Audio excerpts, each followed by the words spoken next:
আসসালামু আলাইকুম ওরহমতুল্লাহি ওয়া বারাকাতুহু। সৌদি আরবের মাদায়েন সালেহ বা আল হিজির এলাকা থেকে আপনাদের সবাইকে স্বাগতম জানাচ্ছি। আমরা প্রায় আজকে মদিনা থেকে 350 কিলোমিটার পথ পাড়ি দিয়ে মাদায়েন সালেহতে এসে পৌঁছেছি। এইখানে মূলত সামুদ জাতিগোষ্ঠীর বসবাস ছিল, যাদের হেদায়েতের জন্য আল্লাহ তাআলা সালেহ আলাইহিস সালামকে নবী করে প্রেরণ করেছিলেন। এবং সামুদ জাতির বৈশিষ্ট্য ছিল তারা পাথর বেষ্টিত এলাকায় তাদের জনপদ ছিল এবং পাথরকে খোদাই করে, পাথরের মধ্যে শিল্পকর্ম করে, খোদাই করে, ডিজাইন করে তারা পাথরের ভেতরে তাদের বসবাস স্থাপন করেছিল। এবং সালেহ আলাইহিস সালাম যখন সামুদ জাতিগোষ্ঠীকে এক আল্লাহর দাওয়াত দেন, তখন সামুদ গোষ্ঠী নবুয়তের প্রমাণ হিসেবে সালেহ আলাইহিস সালামের কাছে একটি উট দাবি করেছিল যে আপনি যদি পাহাড়ের ভেতর থেকে একটি উট বের করে আনতে পারেন, সেই উট যদি এসে বাচ্চা প্রসব করে এবং দুধ দেয়, সেটা খাওয়ার পরে আমরা বুঝবো যে আপনি নবী। এবং তিনি দোয়া করলেন সাল্লাল্লাহু আলাইহি ওয়াসাল্লাম আল্লাহর কাছে। আল্লাহ তাআলা পাহাড় থেকে একটি 10 মাসের গর্ভধারণী উটকে তিনি বের করে আনলেন। কিন্তু সাল্লাল্লাহু আলাইহি ওয়াসাল্লামের উম্মত সামুদ জাতি এটা দেখেও তারা বিশ্বাস করলো না এবং উটটিকে হত্যা করলো কিছুদিন পরে।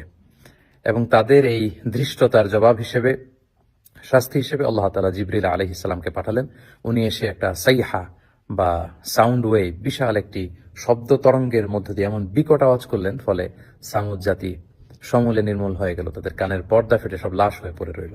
এবং সালেহ আলাইহিস সালাম পরবর্তীতে মুমিনদেরকে নিয়ে মক্কাতুল মুকাররমাতে চলে গেলেন। প্রিয় সুধী, এই হিজির এলাকাতে যদি আপনারা আসেন, বা যেটাকে মাদায়েনে সালেহ বলা হয়, এখানে বিশাল বিশাল পাহাড় দেখা যাবে, কিভাবে পাহাড় খোদাই করে তারা তাদের বসতি নির্মাণ করেছিল, কিভাবে তারা এখানে ছিল এবং ধ্বংসাবশেষ পরবর্তীতে এখনকার যে পাহাড়ি অঞ্চলটি কেমন, সেটা দেখে আসলে আমরা অবিশ্বাসীদের যে করুণ পরিণতি যুগে যুগে হয়েছে, যারা ধৃষ্টতা দেখিয়েছে আল্লাহর সাথে, আল্লাহ রাসূলের সাথে, আল্লাহর বিধানের সাথে, এবং যারা সীমা লঙ্ঘন করেছে, তাদের পরিণতি কি সেটা কিন্তু আমরা বুঝতে পারি।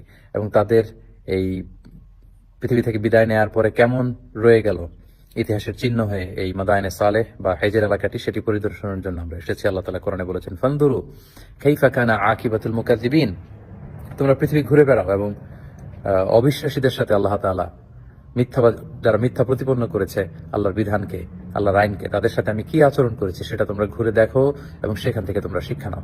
আল্লাহ তাআলা আমাদের সবাইকে অতীতের যে জাতিগোষ্ঠীকে আল্লাহ তাআলা পাপের কারণে ধ্বংস করেছেন, তাদের এই সমস্ত ধ্বংসাবশেষ দেখে আমরা যেন শিক্ষা হাসিল করতে পারি, সেখান থেকে আমাদের নিজেদের জীবনে যেন আমরা পরিবর্তন আনতে পারি। আল্লাহ তাআলা আমাদের সবাইকে সেই ব্যাপারগুলো বোঝার এবং আমল করার তৌফিক দান করুক। সৌদি আরবের মাদায়েনে সালেহ এলাকা থেকে বিদায় নিচ্ছি। আসসালামু আলাইকুম ওয়া রাহমাতুল্লাহি ওয়া বারাকাতুহু।